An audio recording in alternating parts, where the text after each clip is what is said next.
You wake up, and before your feet touch the floor, it's already started. The voice, not harsh, not cruel, just there. Today I'll be more patient. Today I won't react. Today I'll finally be the person I'm supposed to be. You make your coffee. The thought follows you. Be present. Don't rush. Savor this moment. Even your coffee has become a test. By noon, you've already corrected yourself a dozen times, caught yourself being impotent, and told yourself to be calmer.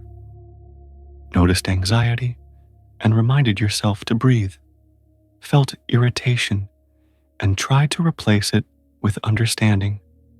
And beneath all of this, something you rarely name, a bone-deep exhaustion, not from the day, from the endless project of trying to fix yourself. What if this exhaustion isn't a sign you're failing? What if the exhaustion is the message? Today, we're exploring one of Jiddu Krishnamurti's most unsettling insights. Not as philosophy, not as comfort, but as something you can see right now in the very attempt to be better. This isn't about whether change is possible. This is about understanding why the one trying to change has become your primary source of suffering. Most of us live with a quiet conviction that we're not quite right yet, not calm enough, not present enough, not evolved enough. And this creates a background hum, constant self-correction, continuous monitoring. You watch yourself in conversations, checking if you're being authentic. You track your progress, measuring whether you're growing or stagnating. And here's what nobody tells you. This watching, this adjusting, this endless attempt to improve yourself, it's not self-awareness, it's self-violence. Krishnamurti spent his life pointing to something most teachings won't touch. The one trying to change is made from the same material as what needs changing. The voice that says, "I should be more peaceful," is itself an expression of conflict.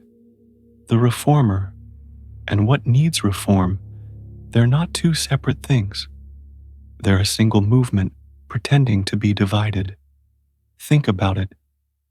When you tell yourself you shouldn't be anxious, who is speaking? When you work on being less reactive, who is reacting to your reactivity? It's thought commenting on thought, mind judging mind. You haven't stepped outside the problem. You've just created another layer within it. Krishnamurti says, the observer is the observed, not poetic language, precise description. The one watching your anger is made of the same conditioning, the same past, the same psychological structure as the anger itself.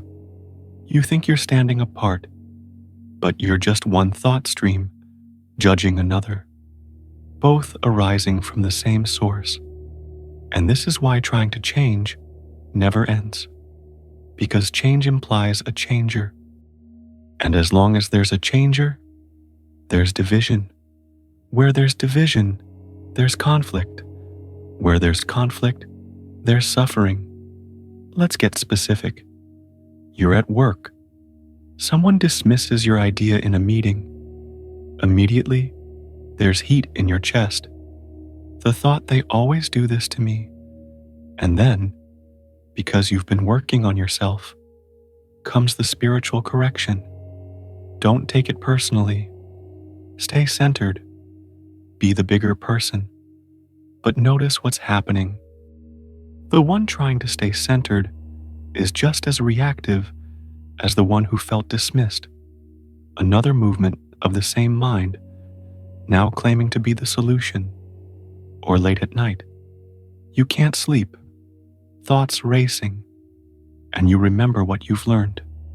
Observe the thoughts. Don't attach. Be the witness. So you try. You create this sense of a watcher. Separate from the watched. And for a moment, maybe there's distance, a little relief. But here's the trap. That distance is artificial. That watcher is just another thought. The mind has split itself, called one fragment the observer, and is now using that fragment to try to control the rest. It's like using one hand to stop the other hand from shaking. Both hands belong to the same nervous system. Krishnamurti asks, is it possible to observe without the observer? And this is where most people stop. Because if there's no observer, who's observing? Without the controller, won't everything fall apart? But Krishnamurti is pointing to something the mind can't grasp through effort. When you try to change yourself, you're operating from an image, an ideal, a concept of who you should be. And that image is always based on the past, on what you've been told, what you've accumulated. So the future you're trying to become is just the past wearing a different mask. The peaceful person you're trying to be, where did that image come from? From a book, a teacher, someone you admire, something you lack. The present you and the ideal you, they're both constructs, both psychological time, both movements of thought. And as long as you're trying to get from here to there, from what is to what should be, you're creating the very gap that causes suffering. The gap itself is the problem. Pause for a moment. Right now, bring your attention to your chest. Not to change anything, just to feel. Is there tightness? Is there a holding? Don't name it. Don't try to breathe it away. Just let your awareness rest there. And notice if there's any movement beneath the noticing, any subtle hope that by noticing, something will shift. Any whisper that says, if I do this correctly, I'll finally be at peace.